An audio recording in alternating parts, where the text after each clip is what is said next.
지난 시간의 이야기가 야곱이 형 에서와 극적으로 화해를 하고 가나안 땅에 들어가는 모습까지 소개해드렸어요. 이제 야곱은 약속의 땅 가나안에 들어갑니다. 그리고 오늘 성경에 보니까 세겜이라고 하는 도시에 정착을 합니다. 세겜은 주전 4,000년 전부터 농업, 목축업, 상업 이런 것들이 굉장히 발달한 당시의 최고의 대도시 중에 하나예요. 이곳에서 어렵게 땅을 구입하고 터를 잡고 이제 가족들과 함께 삶을 행복하게 꾸려 나가고 있던 어느 날, 성경에는 정확하게 세겜에 머문 지 몇 년이라고 나오지 않지만 대체적으로 성서학자들은 한 10년 정도를 추산합니다. 세겜에 도착해서 한 10년 정도를 잘 살고 있던 어느 날 야곱의 가정을 뒤흔드는 엄청난 사건 하나가 일어나게 되죠. 오늘 본문 1절 2절을 읽겠습니다. 레아가 야곱에게 낳은 딸 디나가 그 땅의 딸들을 보러 나갔더니 추장 세겜이 그를 보고 끌어들여 강간하여 욕되게 하였다. 레아는 야곱의 첫째 부인이죠. 이 레아가 낳은 자녀들 가운데 막내 딸이 있어요. 이름이 디나예요. 그런데 이 레아는 막내딸 디나를 아주 엄하게 키웠어요. 왜냐하면 세상이 험한 거예요. 그 세겜이라고 하는 도시, 다운타운 한복판에 가면 굉장히 사치스럽고 향락이 있는 곳이고 그런 곳이거든요. 그러니까 그런 곳에 갔다가 아이가 어떤 험한 꼴을 당할 수 있을지도 모르기 때문에 엄마는 늘 딸아이를 그런 곳에 가지 못하도록 늘 아이를 감시해요. 또 신앙을 가지고 있는 집안인데 그렇게 나가서 세상 문화를 접촉하다 보면 신앙을 금방 잃어버릴 수도 있겠다 생각해서 엄마는 딸 간수를 굉장히 열심히 하죠. 그런데 이 디나가 모두가 겪는 사춘기를 겪는 거예요. 엄마한테 대드는 거예요. 다른 친구들은 다 놀러 가고 다른 집은 안 그런데 왜 엄마만 그러냐고. 나도 이제 다 컸는데 내가 놀러 가는 게 뭐가 문제냐고. 난 놀러 가고 싶다고. 그리고 때를 씁니다. 그래서 나중에는 어쩔 수 없으니까 엄마가 아빠 몰래, 그러면 아빠 오시기 전에, 오빠들 오기 전에 너 얼른 갔다가 일찍 들어와야 돼. 그리고 신신당부를 하고 허락을 해주죠. 그래서 정말 이 디나라는 딸이 설레이는 마음으로 그렇게 동경하는 세겜의 도시를 가는 거예요. 그런데 거기서 큰일이 일어나지요. 그 도시를 책임지는, 그 지역을 책임지는 그 추장의, 족장의 아들이죠. 족장의 아들 세겜이라는 사람이, 도시 이름이 세겜인데 그 족장의 아들 이름이 세겜이에요. 그러니까 그 아버지 하몰이라고 하는 족장이 얼마나 대단한 사람인지 아들을 낳았는데 그 도시 이름하고 같은 이름을 줘요. 아들 이름을. 그만큼 능력이 있고 이 땅을 앞으로 다스리고 지배할 수 있는 아들이다, 그런 것을 상징하는 거예요. 이 세겜이라는 청년이 디나를 딱 보고 마음에 드는 거예요. 그래서 디나를 자기 집으로 강제로 끌고 가서 욕을 보인 뒤에 집에 가둬버립니다. 집에 안 보내는 거예요. 그리고 아버지에게 이 철없는 아들이 가서 아버지, 나 저 여자하고 결혼하고 싶어요. 아버지, 내가 결혼하면 잘할 테니까 나 저 디나라는 저 여자 너무 좋은데 결혼시켜 주세요. 그러니까 이 아버지 하몰이라는 사람이 아들이 그 세겜의 도시에 있는 여자들 다 놔두고 어디서 온 낯선 여자 하나를 놓고서 결혼하겠다고 하니까, 그리고 상황이 이상하게 번져지니까 차라리 결혼을 시키는 게 낫겠다고 생각을 해서 아들을 데리고 야곱의 집을 방문하게 돼요. 그런데 이 하몰이라고 하는 족장이 야곱의 집을 방문하기 전까지 야곱의 집은 난리가 난 거예요. 간밤에 디나가 안 들어온 거예요. 분명히 들어온다고 한 딸이 도시에 나갔다가 돌아오지 않으니까 아주 하룻밤을 꼬박 걱정하고 세우는데 다음날 아침 하몰이 아들 세겜과 함께 와서 지난 간밤의 이야기를 하면서 결혼을 하고 싶다는 거예요. 여러분, 이 이야기를 들은 엄마 레아는 그 자리에서 혼절을 하고 이 이야기를 밖에서 몰래 듣던 종들이 양을 치고 있던 디나의 오빠, 그러니까 야곱의 아들들이죠. 거기 쫓아가가지고 지금 집안에 발칵 뒤집혀지는 사건이 생겼다고 이야기를 하는 거예요. 그리고 밖에서 양을 치던 그 디나의 오빠들, 대략 나이가 25, 6, 뭐 그렇게 연년생들 정도 되는 그 오빠들이, 혈기왕성한 이 오빠들이 자기 동생이 추행을 당하고 강간을 당했다는 얘기를 듣고서는 완전히 아이들이 놀래가지고 집으로 달려옵니다. 그리고 집에서 이미 아버지 야곱과 그 하몰이라는 족장이 대화를 하는 걸 옆에서 지켜보는 거예요. 근데 이 하몰이라는 사람이 아버지 야곱한테 뭐라고 얘기를 하느냐? 기왕 이렇게 된 거, 지나간 건 지나간 거고 우리 두 아이를 결혼시킵시다. 내가 돈도 얼마든지 보상해 줄 수 있고 필요하면 땅도 줄 수 있고 이곳에서 정착하는데 내가 힘이 되어 줄 테니 그냥 대개 따님과 우리 아들을 결혼시킵시다. 그리고 힘으로 밀어붙이는 거예요. 그러니까 이런 모습을 지켜보던 야곱의 아들들이 이게 혈기가 왕성하니까 분노하는 거예요. 엎드려서 잘못했다고 100번 사과를 해도 될까 말까인데 모든 걸 돈으로 해결하려고 하는 그의 태도에 이 아들들이 막 분노하죠. 그런데 거기에 더 분노하게 된 게 뭐냐? 아버지 야곱의 태도예요. 아버지가 그 얘기를 듣고 어떤 반응을 보이느냐? 5절에 보니까 야곱이 들었으나 잠잠하였고. 아니, 우리 집을 대표하는 아버지가 이거 항의를 하든지 혼을 내든지 아니면 따지든지 이래야 되는데 야곱이 그 하몰이 하는 얘기를 듣고서 가만히 듣고만 있더라는 거예요. 왜 야곱은 아무런 말을 안 했을까요? 상대가 워낙 거물이거든요. 자기는 지금 외부에서 들어온 사람이에요. 이 지역의 족장인 하몰이 만약에 자기를 원하지 않으면 여기 살 수 없어요. 그렇게 자기들이 모아온 재산도 의미가 없고 자녀들이 여기서 털을 잡고 사는 것도 힘들 수 있어요. 그러니 이 하몰에게 내가 어떻게 이야기하고 어떻게 대하는 게 좋을지 고민이 되는 거예요. 현실적인 고민 때문에 항의를 못하는 거예요. 그러나 이런 자체를 이해하지 못한 젊은 아들들은 아버지가 답답하죠. 그러니까 아버지를 밀쳐내요. 아버지 저리 가세요. 우리가 할게요. 그리고 아버지 대신 자기들이 협상 테이블에 나가서 협상을 주도합니다.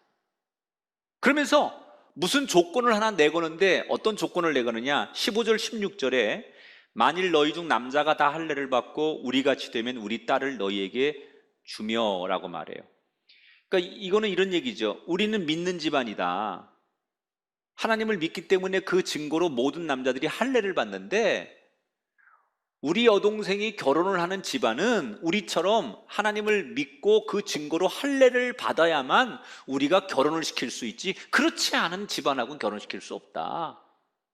너희들 결혼하고 싶으면 너희 집안은 물론이고 너희 세겜에 살고 있는 모든 남자들을 다 그렇게 하나님 믿는 증표인 할례를 받게 하면 우리가 혼인을 시킬 것을 생각해 보겠다. 조건부 혼인을 제안하는 거예요. 이 하몰하고 세겜이 가만히 보니까 그거 어려운 일 아니에요. 아까 지금 우리도 할례 받고 하나님을 믿는 증표를 이참에 다 가져서 결혼도 시키고 또 당시 야곱이 가지고 있는 엄청난 그 재산, 이것도 다 그 세겜 땅에 머물게 하면 일석이조겠다라고 생각해서 그들은 조건부이긴 하지만 결혼을 허락받았다고 생각하고 돌아가게 되죠. 자, 지금 이 사건 속에서 여러분, 한 사람이 가장 많은 상처를 받아요. 그게 누굴까요? 이 등장인물 가운데 지금 가장 중심에서 밀려나는 인물 하나가 나오죠. 그게 바로 야곱이에요. 야곱은 보세요. 지금 가정 분위기가 자기가 협상을 하는 대표예요. 아버지가 가장이에요. 그런데 아들들이 아버지 저리 가요. 그리고 아버지를 밀쳐냅니다. 그리고 아버지를 신뢰하지 않아요. 이 야곱이 외국의 하란에서부터 출발해 올 때 비록 그 엄마가 다 배다른 형제들이긴 하지만 아버지 야곱의 영적인 권위에 자녀들은 그동안 다 순종을 했거든요. 많은 일들이 있었지만 아버지의 권위, 아버지의 존재 앞에서 자녀들은 그동안 질서 있게 행동을 했어요. 그런데 오늘 본문에서 아들들이 아버지를 인정하지 않아요. 아버지 비켜요. 아버지 가지고는 안 돼. 그리고 아버지 자리를 자기들이 차지해요. 소위 힘없는 아버지가 되는 거예요. 여러분, 야곱은 하나님께 축복을 약속받았어요. 내가 너에게 복을 주리라. 내가 너를 지켜주리라. 하나님으로부터 분명히 약속을 받은 사람이 야곱입니다. 그러면 하나님의 이 은혜를 입은 야곱은 시간이 가면 갈수록 더 존경받는 아버지가 돼야 되고 사랑받는 아버지가 되는 게 마땅하지 않습니까? 그런데 지금 현실은 없는 이만 못한 존재, 인정받지 못하는 아버지로 전락하고 있어. 왜 야곱이 이렇게 되었을까요? 어떤 사람들은 그 아들들이 불효자기 때문에 그렇다, 아들들이 아버지를 인정 안 하니까 그렇게 된 거지 라고 단순하게 해석하는데, 성경을 보면요, 그렇게 된 데는 더 깊은 문제가 야곱 자신에게 있음을 성경은 이미 보여주고 있어요. 자, 오늘 성경에서 우리에게 왜 야곱이 이렇게 자식들에게 인정을 받지 못하는 힘없는 아버지가 되는지에 대한 힌트를 오늘 성경 1절이 제시를 해요.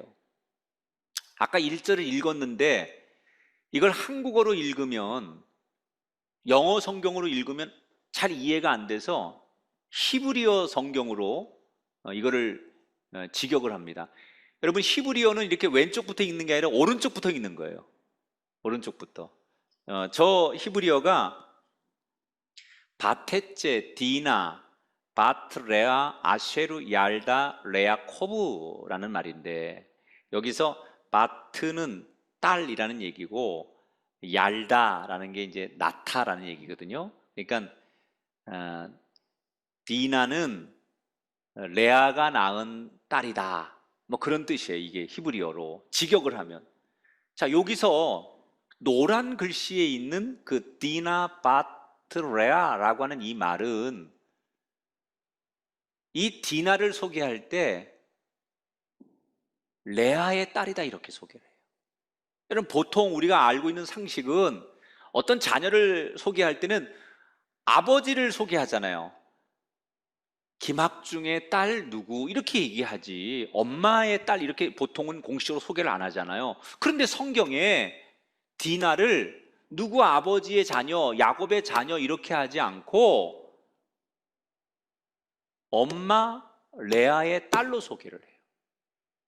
물론 성경에 그렇게 소개를 하는 예가 가끔은 있는데, 그건 어떤 경우냐면 아버지를 일찍 여의었거나 어릴 때부터 아버지 없이 자랐을 특수한 경우에는 엄마의 이름이 먼저 등장하는 경우가 있지만, 보편적으로는 아버지가 있는데 그렇게 표현하지 않거든요. 그런데 왜 아버지가 여전히 있는데 이 디나를 레아의 딸이라고 성경은 소개하는 걸까? 이건 굉장히 많은 얘기를 지금 암시하는 거예요. 왜 야곱의 딸이라고 안 하고 디나의 딸이라고 하는 걸까? 이건 이미 성경에서 그 안에 많은 메시지를 함축하고 있는 거예요. 어떤 거냐면요, 이 디나라는 딸은 아버지로부터 딸로서 사랑을 받지 못하고 있다는 거예요. 왜냐? 야곱은 레아라고 하는 여자를 사랑하지 않았어요. 지금도 사랑하지 않아요. 자기가 정말 사랑한 여자는 라헬이에요. 그래서 사랑하지 않는 여자와 사기 결혼해서 애를 낳았지만 그건 의무적인 거예요. 그래서 사랑하지 않는 여자에게서 태어난 아이도 별로 사랑하지 않는 거예요. 아니, 인정을 안 하는 거지. 혼인 협상이 끝나고 세겜과 하몰은 다시 돌아가지요. 그리고 다 그 지역의 남자들을 불러놓고 설득하는 거예요. 야, 좀 도와달라. 우리가 이게 할례를 받는다고 뭐 나쁠 거 있냐? 저 야곱이 가지고 있는 엄청난 재산이나 저들의 힘도 다 우리와 더불어 같이 살면 좋지 않겠느냐, 이렇게 설득을 해가지고 모든 사람들의 동의를 얻어내서 세겜의 모든 남자들이 할례를 받습니다. 그리고 이 소식을 들은 야곱의 아들들이 때를 기다리고 있어요. 무슨 때를 기다리느냐? 할례를 받고서 3일째가 됩니다. 이때가 제일 아플 때예요. 남자들은 잘 걷지도 못해. 그러니까 바로 그때 디나의 동복 오빠, 그러니까 같은 엄마의 뱃속에서 태어난 오빠들 시몬과 레이가 있는데, 이 두 아들들이 주동을 해가지고 많은 사람들을 이끌고 세겜에 가가지고 하몰과 세겜은 물론이고 남자들을 닥치는 대로 죽이기 시작합니다. 여러분, 아무 준비가 안 돼 있는, 이미 할례를 받아가지고 서 있지도 못하는 남자들을 닥치는 대로 죽이는 거예요. 그리고 그 뒤를 이어서 쑥대밭이 된 그 도시에 다른 아들들이 들어가가지고 도시를 약탈하고 뺏어오고 여자들을 잡아오는 비극적인 일이 일어나요. 그리고는 아버지에게 돌아와가지고 마치 전쟁의 영웅이 된 것처럼 아버지에게 큰 소리칩니다. 아버지, 우리 가문을 무시하고 동생을 욕보인 이놈들 몇십 배 몇백 배로 복수했습니다. 잘했지요? 그리고 아버지에게 자랑을 합니다.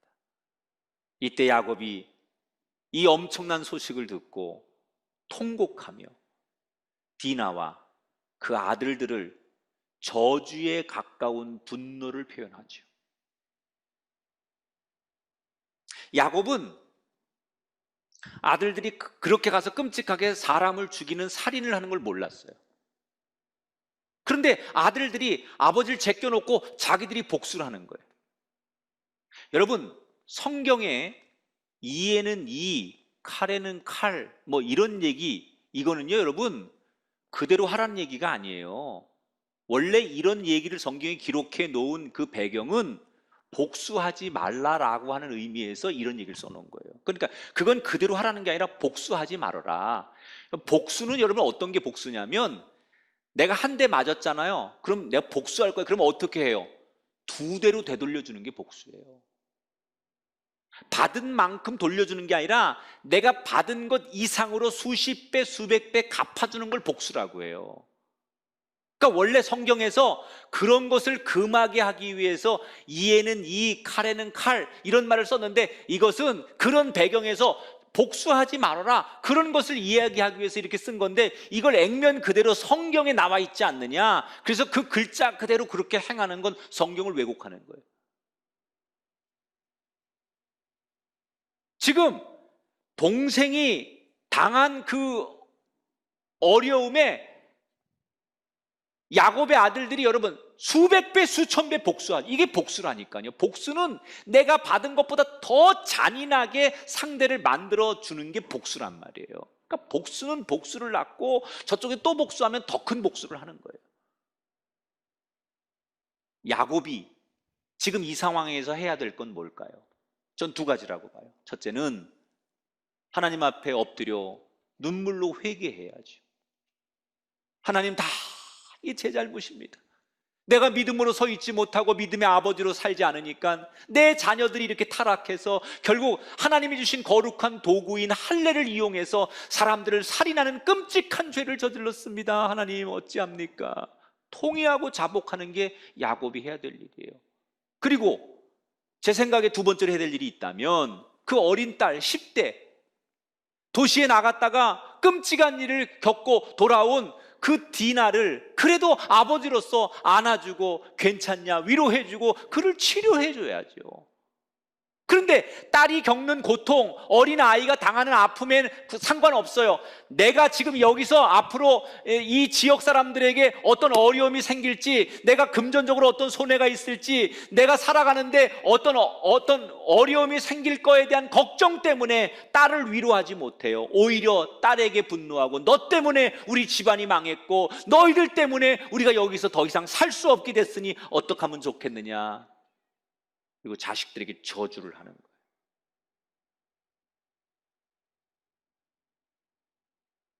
믿음의 사람이었던 야곱이 왜 이렇게 되었을까요? 그러니까 칭찬을 들을 줄 알았던 아들들이 아버지가 그렇게 막 화를 내고 자신들에게 저주에 가까운 욕을 퍼부니까 아버지에게 반항하며 아버지와 아들들이 갈등의 골이 최고조에 달하는 것으로 오늘 이야기가 끝나요.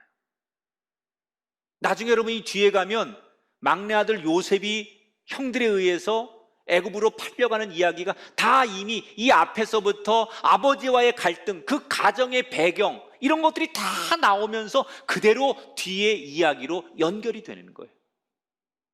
우리가 정말 조심할 게 있어요. 내가 이 정도면 됐지, 이 상황에서 뭐. 이거 정말 조심하셔야 돼요. 내가 지금 예비하는 거 내 상황에서 이 정도면 됐지. 그거 여러분 자기 합리화에 빠지면 안 돼요. 내가 이 형편에서 이 정도 헌금하면 됐지. 이것도 자기 합리화예요. 우리의 기준은 내 마음대로가 아니라 하나님의 말씀대로 가는 거예요. 하나님의 말씀이 기준이어야 돼요. 많든 적든 만족하든 안 하든 그 기준이 말씀이어야 돼. 내 마음대로 내 기준대로 내가 합리화해서 이 정도면 되는 거 아니야 라고 하는 거 대단히 위험하다는 거예요. 안 하는 것보다 더 위험하다는 거예요. 변질되지 않으려면 뭘 해야 되느냐? 늘 말씀이 기준이 돼야 돼요. 여러분에게 묻겠습니다. 여러분의 영혼은 안전하십니까? 지금 여러분의 영혼은 세겜이십니까? 아니면 베델이십니까? 혹시 여러분 스스로 내가 너무 만족해서 내 합리화에 내가 신앙생활을 오래 하다 보니 나도 모르게 세겜에 머물며 내 영혼이 녹이 슬고 있다면 그 영혼의 녹을 제거하셔야 돼요. 그대로 두면 안 돼요.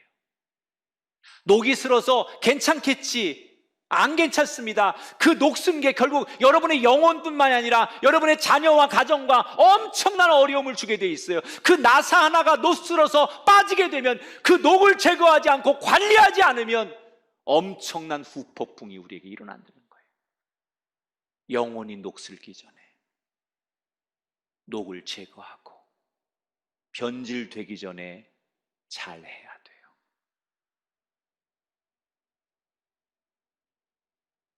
세겜에 머무는 신앙이 되지 마시고